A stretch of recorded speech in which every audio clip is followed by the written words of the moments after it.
Are you looking to get ready, be prepared, and transform your financial future? Then you've come to the right place. This is the Get Ready Money podcast with Tony Stewart, where Tony has insightful conversations with financial experts who are changing the way we think about money. Catch up on the latest financial trends and hear practical advice from Tony and his expert guests so you can build healthy habits that work. Be empowered with tips for implementing small changes that can have a big impact on your financial future.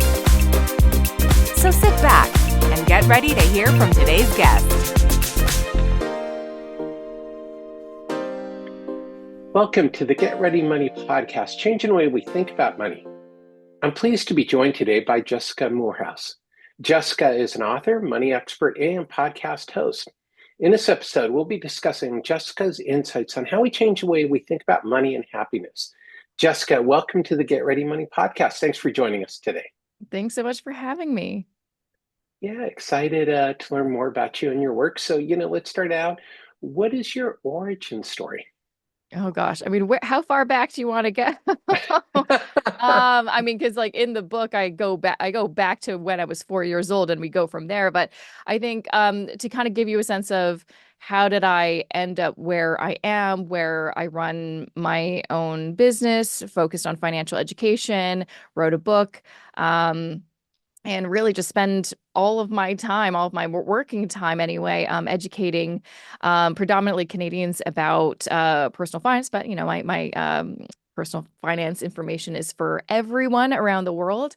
It really started in my early 20s when I graduated university. I went to Simon Fraser University in Vancouver and thought I was going to be a filmmaker. So I did a film degree and then graduated in 2009, which was not a very easy year to graduate and find work. And so during that period, I had a lot of questions about money because I didn't have a lot and I owed a student loan and really felt really kind of anxious about what my prospects were. And so it was actually my older sister who introduced me to the world of personal finance blogs. And so I started reading those and then realizing, oh, this is so cool. Maybe I should start my own blog. I was really craving a creative outlet after finishing film school and not really having a way to storytell anymore. And so I started my blog in December 2011. Still technically exists, but I don't really do blogging too much anymore. I've kind of evolved into other platforms. And at the start, it was really for me to learn more about all things money because I had pretty much zero financial literacy besides learning some things, picking up some things from my mom on how to, live within your means, don't go into debt. Some of those really, important things, but I didn't know much beyond that. And over time, I kind of, figured, I know quite a bit now. Maybe I need to kind of expand this and go into other areas that kind of scared me, such as like the world of wealth building and investing and things like that. And so I kind of rebranded and kind of centered myself as like, I'm going to be a millennial money expert, which at the time, this is like 10 years ago, it was like, that means you're youthful and young. Now it just means not so much.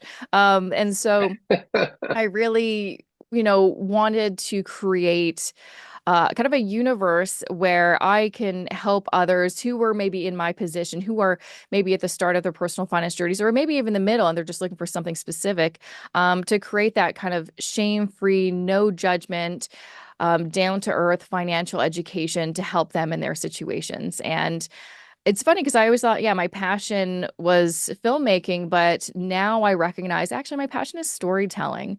And for whatever reason, the topic of money, it still gets me really excited every single day. Well, that's awesome. That's a great story. And I think, from people who watch and listen to the podcast is, all the guests have a very different journey to becoming a financial literacy advocate, just to throw everybody into one bucket. But, as you talk about your passion about filmmaking, how did that translate into a passion for financial literacy? I know that doesn't sound like there's much of a connection, but there actually naturally is because one of the first, or not the first thing, but one major obstacle I had to overcome, especially in my last year of my film program. So it was a 4-year film program. And your last year, you really dedicated that year to making your short film. And you had to do all aspects of it. You had to get your crew, you had to, write your script and figure out roles. You also had to figure out your budget. So you had to pay for everything yourself. There was some equipment that you could get for free from the school, but most of us had to go to outside equipment places to rent, the right camera, or if, certain lighting wasn't available. Honestly, it was a very underfunded program compared to now. I think honestly, most people laugh, but I did my degree in portables at my university. That's how underfunded Oh, this wow. arts program was. Unfortunately, it was still a great program. It was one of the best times of my life because it was just me, and it was a very small program too. There's only about 30 of us that were in it, and we just got to be creatives for 4 years and just explore our feelings and our thoughts and stuff like that. And so I actually, yeah, was introduced to like, how do we fund this large scale project? And there's so many facets, and how do I afford that on a student's budget? How do I not get into debt? And so that was actually, I really had a good time figuring it out. It felt like a puzzle I had to kind of put together. And so when I started learning more about personal finance and all the different strategies and how important having a budget once again was, I'm like, oh, I already kind of know this stuff and I actually really like it. And now, as a financial counselor, for years since 2018 is when I got my AFCC. But even before that, I was working with clients, looking at other people's budgets. And again, it feels like kind of a game, like, okay, this is where we want to be. This is where we are. How do we get to make that connection so we can move some pieces around so we can make things possible? You're reaching your goals, you're paying off your debt, you're meeting your expenses.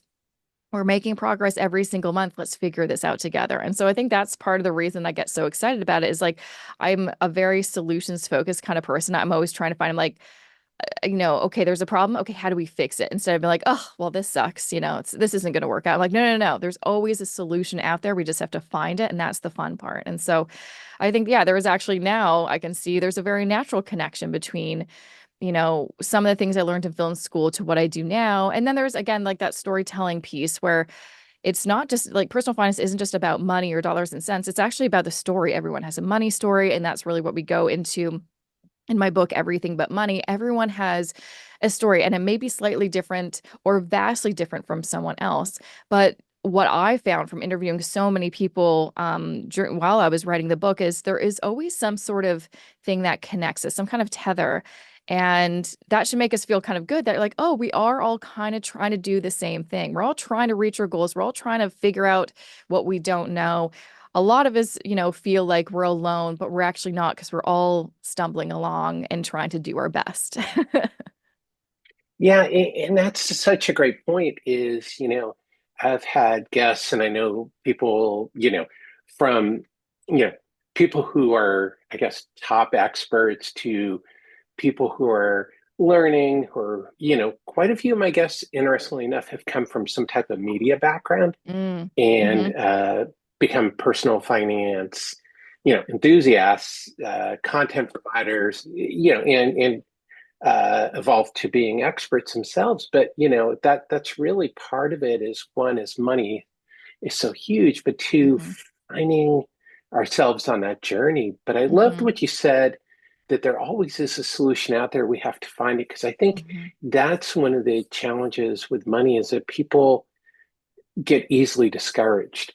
And Yes. so, Yeah, I mean, that's one thing that I explore in my book as well, is why for years and years, and still even to this point, I, encounter someone and they say, I'm bad with money. Not saying that, oh, there's lots I need to learn or there's the stuff that I want to improve. They just flat out say, I'm bad with it, as if it's like a talent, like I'm bad at piano. It's like, well, yeah, there are some people who are naturally talented and gifted, but still, piano is a skill. So you do have to practice and see if you can get better. Money, in my view, is not a talent. Some people can pick it up quicker because we all, again, have our own natural abilities. But when it comes to money management, we are all earning it and spending it. We are all doing money. And so I don't believe that anyone is good and bad at money. I think that just means you haven't quite figured it out. There's still some gaps that we need to fill. There's still something that hasn't quite clicked. And I was totally in that space as well in my 20s. I was really good at saving, staying out of debt, living frugally, but there is the whole world of investing that really scared me. And I thought I was bad at investing because I just didn't have that information. And then eventually it was a book, Millionaire Teacher, was finally and I'd read so many books before that about investing that just made me feel isolated or stupid or this is so above you, you're never going to get it. It was that book that finally, for whatever reason, maybe just his writing style, and he's like the nicest person now, like I know him now, but it just made things click for me and made me realize, oh, I think I actually can learn this. I think it's sometimes I just have to learn some of the terminology and I have to just stick with it and practice and really figure this out. But I think actually I can figure this out and move forward and actually feel like I know what I'm talking about and feel confident with it. And that's if I can feel like that and come to a point where I'm like, oh, I get it. It's actually not that complicated. That gives me that drive to make other people feel the exact same way. Yeah, well, that's awesome. And I think sometimes that's something, well, and it's a problem that on the financial services industry that people have to learn the vocabulary Yeah. and they have Yeah. to learn the terms, but that everybody can do that. It's like Mhm. almost like learning a foreign language. I always Um, kind of give the example of like health and fitness because sometimes that can feel really foreign when people are talking about like macros and you're like, what is that though? Or like certain yeah, terms of like reps and you're like, there is a different language with that, but there's so many people out there that, we're like, oh, I wish I was, more active and healthier. And then they learn the language and they learn, the fundamentals and then they're healthy and they're working out and they feel great. And I'm like, the exact same thing can happen with money. I just, for whatever reason, I mean, part of it, I think, is the industry. And there's a lot of people out there wanting to make you feel like you're not smart enough. You have to hire them because you cannot do it on your own.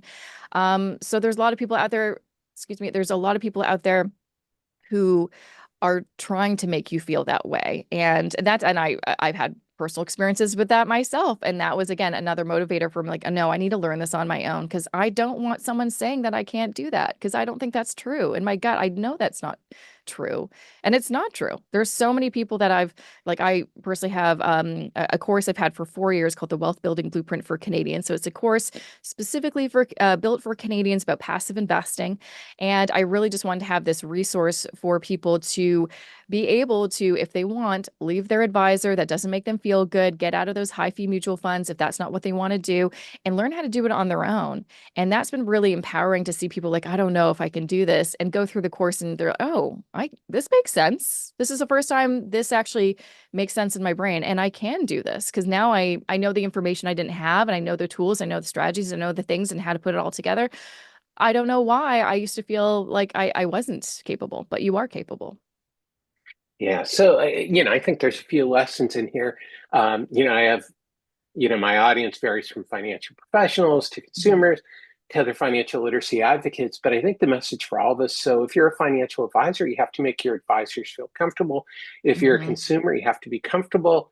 And for those of us who are advocating for financial education, is we have to remember that the people we work with are sometimes, struggling to understand and that we can best support them, Mhm. uh, in that way by not talking down to them, by helping support them on the journey and Mhm. helping them understand the rules. So, Mhm. let's talk about your book for a minute because, Mhm. uh, you know, writing a book is a huge thing. I know some of the people in my network, are kind of like, okay, I get conversations. I don't know if you have these as well with people saying, okay, well, how do I write a book? When do I know if I'm ready? So what inspired you to write Everything But Money? And how did you know you Mhm. were ready? Yeah, and I'll preface this is a very different book about money. I mean, hence why it's called Everything But Money. That's really what it is about. It's about everything but money. But I, as someone who, has been creating content and educating people for over a decade now, I felt like I really wanted to put everything that I knew about money in one book. Now, the book that I actually ended up writing is a bit different than a how-to money book, how to budget, how to pay off debt, how to invest. And part of that is because when that was initially what I thought that that's what I should write, that was the expectation. But actually, when I was in conversations with my publisher, like we had a meeting to see if they wanted to give me a deal, they actually saw a line, just a small line in my proposal that said, "Oh, and I also want to dive into some, deeper topics such as like the influence that, trauma or behavior, societal injustice may have on your money." And I thought maybe that'd be a chapter, maybe that'd be a couple pages. And they actually really honed in on that. And they're like, no, no, no. I think this is actually what needs to be a book. I think this is what's not in the marketplace right now and would be really interesting to explore. No, nothing on bookshelves exists like this right now.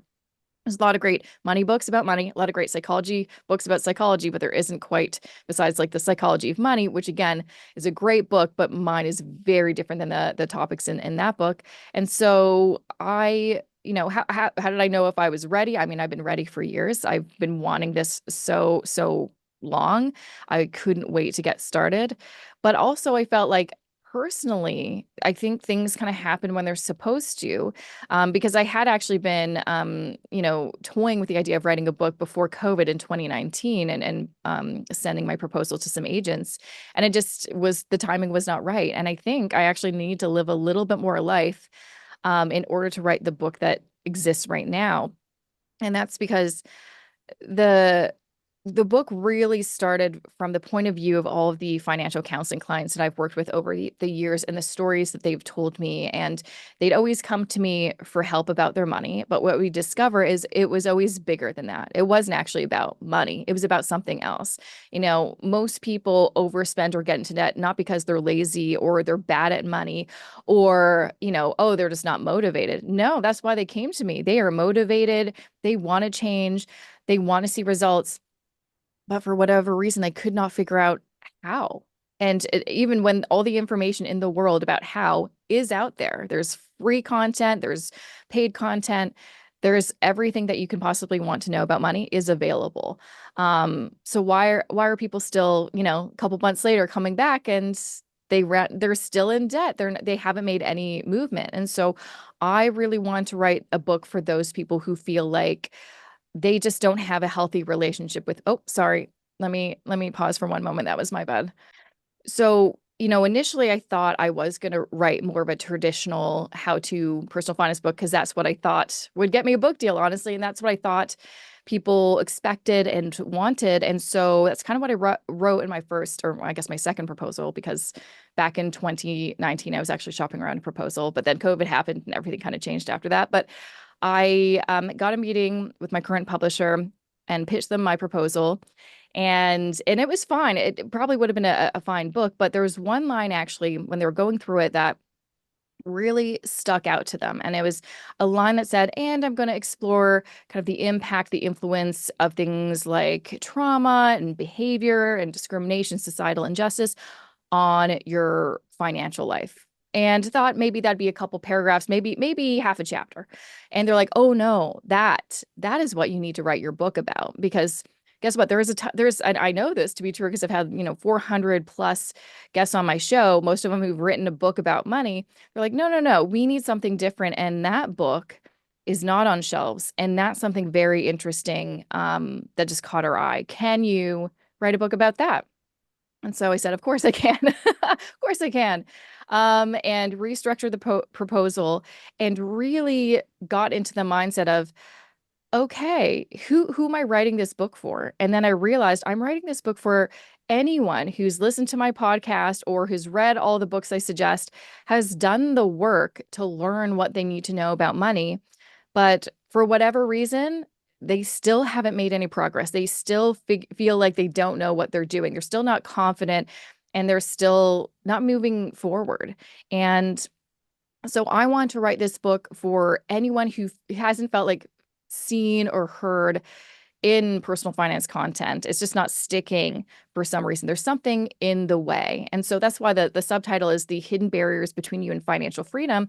There are a ton of invisible obstacles that most of us confront every single day. And a lot of us, maybe we have fewer obstacles and that's why they're not a big hindrance. But a lot of us also have these really big obstacles that make it hard for us to do things like stay out of debt or pay down debt and not get back into it, not overspend when we have this really great budget in front of us, not be afraid to start investing or do something, rash with our investments every time the market goes up and down.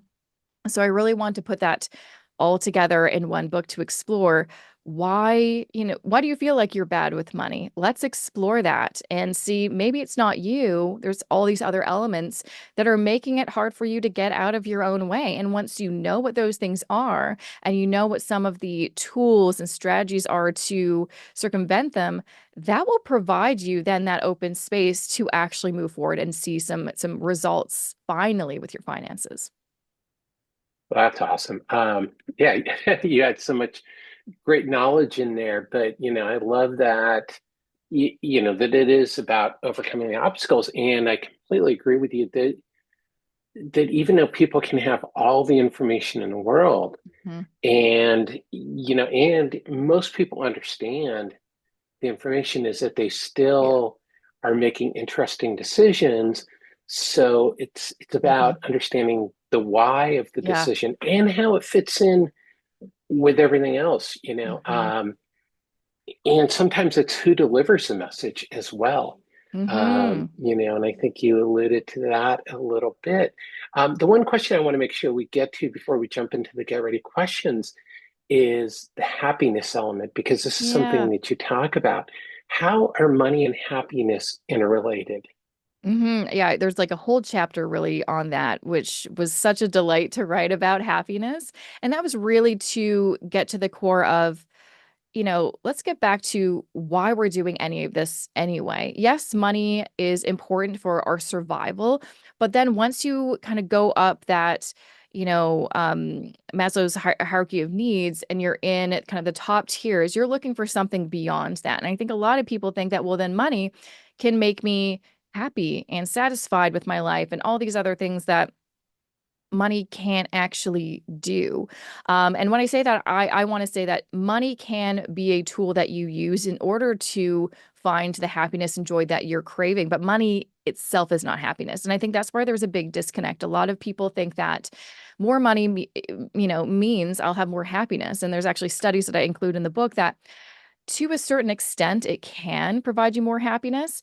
There is definitely kind of a certain point where it stops. And I think the other important part is money cannot resolve or cure your unhappiness. If you're already miserable and unhappy, money, you can get as much as you want. It will never solve it for you unless you're using that money for things that could help, like therapy or getting professional help. But I say this all the time because it's never been more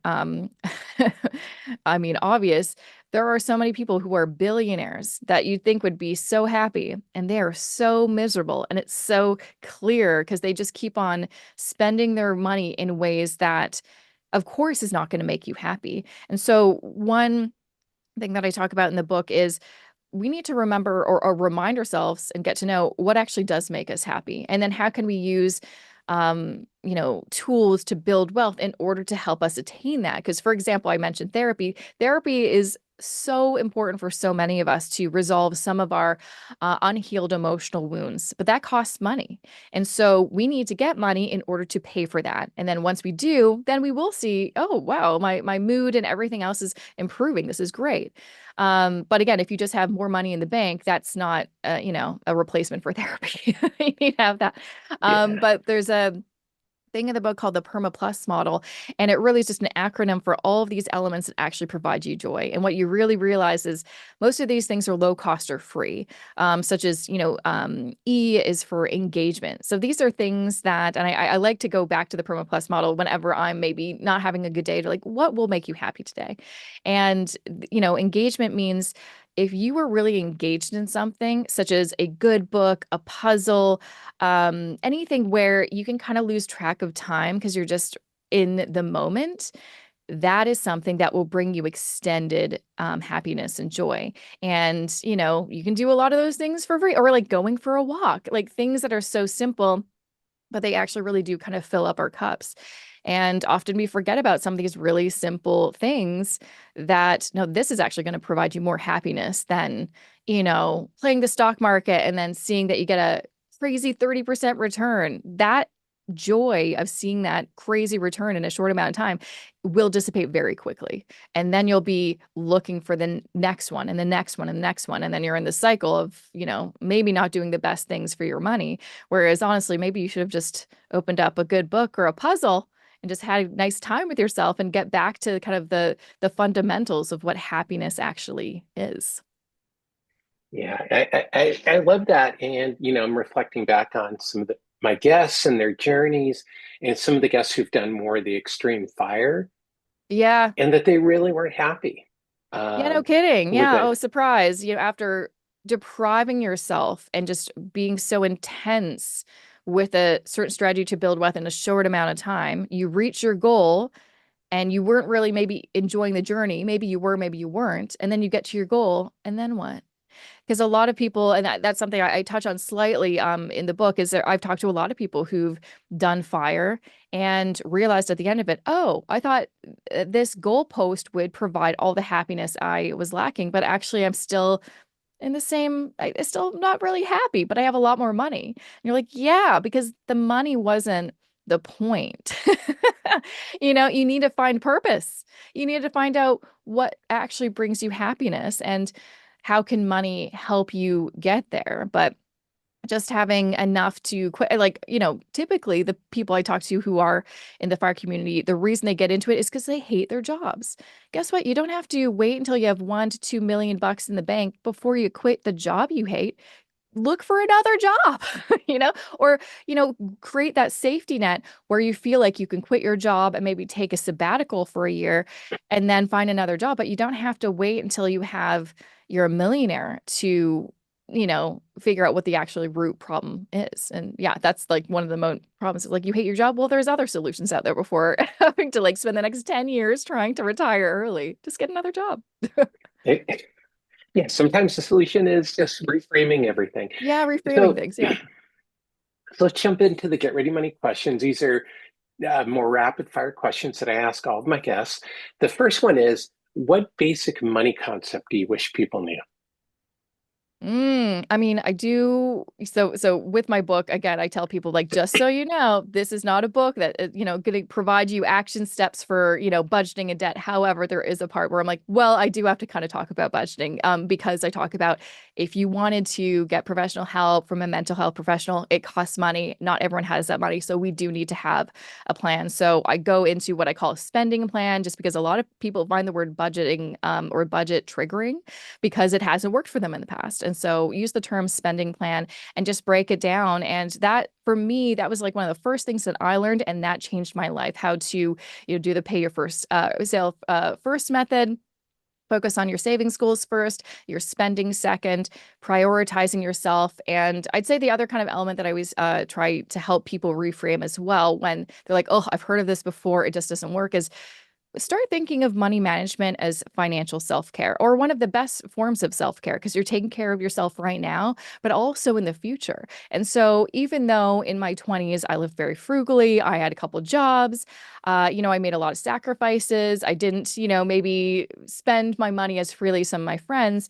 What I was doing back then was taking care of future me in my 30s and then, into my 40s. I was setting this foundation to really, practice self-care in a way I didn't really realize. And so I think, marrying the spending plan with focusing on self-care with your money, it may help you get more excited about doing some of these things that may sound kind of boring. Yeah, no, and that makes sense. And again, that gets to the reframing. I talk about financial independence versus retirement because Mm, that's really what we're striving for when we're saving for retirement. That's one of the mhm, ways that I refocus. And I think as you talk about it is financial self-care because that's what financial mhm. independence is It is. that's a point where you really can decide whether you want to work or not, and Mhm. follow your passion. And you know but if you don't reach it right away, there's no harm done. Yeah, I know I'm a big proponent for if you set a goal and you didn't reach it by the timeline that you wanted, that doesn't make you a failure. Maybe it just may require you because there's so many elements that are beyond your control, such as the economy and things like that. So you may have to just add maybe another couple years. But then was that all not worth it? Even if you want to retire by 45 or something really aggressive, and you're not able to retire until you're 50, that still is better than, say, the typical 65 age where people retire. So that sounds still worthwhile to me. So it's also, another thing I talk often about is forgiving yourself and just and letting things go. And it doesn't have to be so structured. Like it's important to have a plan, but it's very important to be flexible and changing the plan when, the plans change. Yeah, I love that. And the one thing I always think of is I don't know a single person who retired exactly No, when they reached age 65, unless their no. company had a mandatory retirement Yeah. age. Yeah, So exactly. Everyone's different and who cares? This is your life. No, I think so many people are so caught up in what other people will think about them, especially, for instance, in the fire community, because people are very vocal about their plans. And so they may be kind of, oh, well, I said to everybody in the community I was going to retire by this age, and then I didn't. Oh my gosh, are people going to judge me? Literally, no one cares. And if they do, they need to get a life. Your money and your journey is the only thing that's important. So if you have to change it, then change it and then just live your life. Because, yeah, what I found, most people are more concerned about them and how other people perceive them than looking at you and judging you and thinking about them. Because who has the time for that? exactly, exactly. So for everybody watching and listening, sorry for not defining this earlier, but FIRE movement is the Financial Independence Retire Early Hmm. movement. Where you can find a lot about that. On the internet. I've done some Hmm. podcast episodes. I'll link to some resources on FIRE. So if you're curious about what we were Hmm. talking about, It's an you can interesting find rabbit hole to go down, let me tell you. exactly. So the next question is, what is one habit that people can change when it comes to their money? Just a simple, Mm. quick habit. Ooh. I mean, I would say the one simple habit that you can start doing immediately is being more mindful with how you spend your money.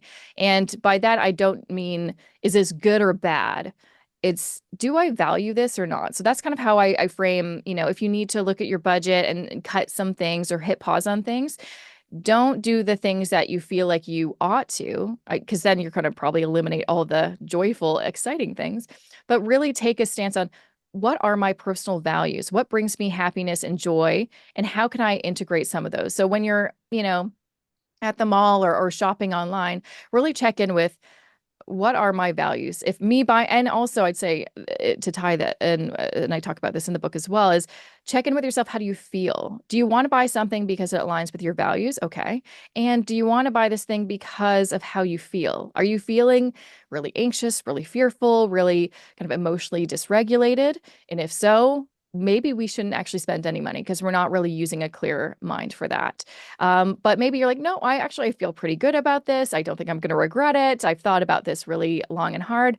And then that's when you want to be like, okay, then you're ready to make that purchase. But really check in with how you feel and your value system before you put your money into someone else's hands.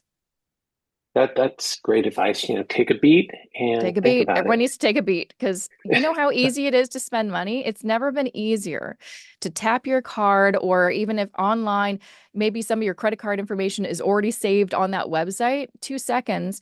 We really don't spend any time to take a beat to think about, wait, what am I doing here? Is this something that I actually want to do? Yeah, and then you get 20 emails like, "Hey, you left this in your cart." Yeah, I know, right? You're like, I know. So, Jessica, what money myth are you trying to break? Ooh, money myth.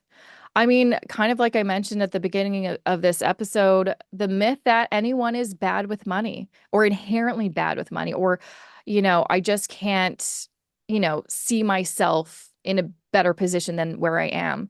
And I get that, talk about in the book about generational trauma. And if you take a look at your family history and no one's been very good with money, you may feel like, well, it's genetic or I can't change that cycle.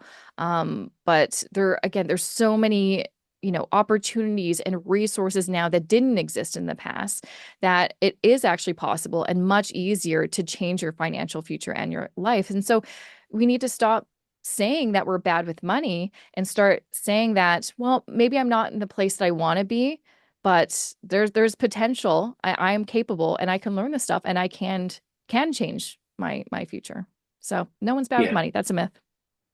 No, I love that because it's it's something that you learn, and it's not something, as you said earlier, it's not a skill. It's like, I liken it to playing basketballs. Yeah. Anybody can play basketball. Now, Hmm. maybe to be an all-star, You need to be a certain yeah, height. That might help, but anyone and can learn. Yeah. you need to have a certain degree of skill, but Hmm. at the same time, anybody can go out there and play basketball. Hmm. There's no barrier. It's like, yeah, if you want to be like Warren Buffett, then yeah, you need some skill. Yeah. But most of us don't need to be like Warren Buffett because we're just going to go out and shoot around.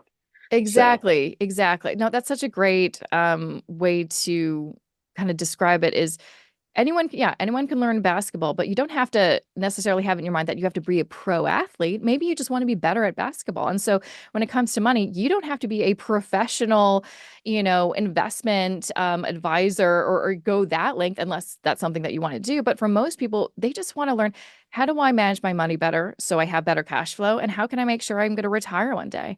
And those are skills that anyone can learn. And you do not have to be an expert. You just need to know a few things, implement them, and stay consistent with it. yeah, exactly. So I love that. So let's get out the time machine for a minute. Is What advice would you give your younger self if you Mm. could go back in time knowing what you know now about money? Mm. If I can go back in time, I think I would have told myself to be kinder to myself because I definitely fell into the trap of following some financial advice from people who did use kind of a harsher tone, the shame and blame that was kind of popular at the time, where it was very much I'm not going to be your best friend. I'm going to give you tough love. And that honestly, it took me years to unlearn and unravel because I used to say I was pretty good at money and I was telling myself I'm not that good or I'm bad or I can be better. And what I realized doing research for this book and therapy as part of the experience as well is we all need to be kinder to ourselves. And again, that's part of the financial self-care is you need to really be kind and take care of yourself and not use if there's anything that's influencing you that is coming from a tone that is kind of negative and there's a lot of people still out there that use it for clicks and views and stuff like that. That's not going to help you. You need to find a safe space and yeah, just be nicer to yourself. So that's honestly what I would say to if I could go back in time. I wasn't so nice to myself.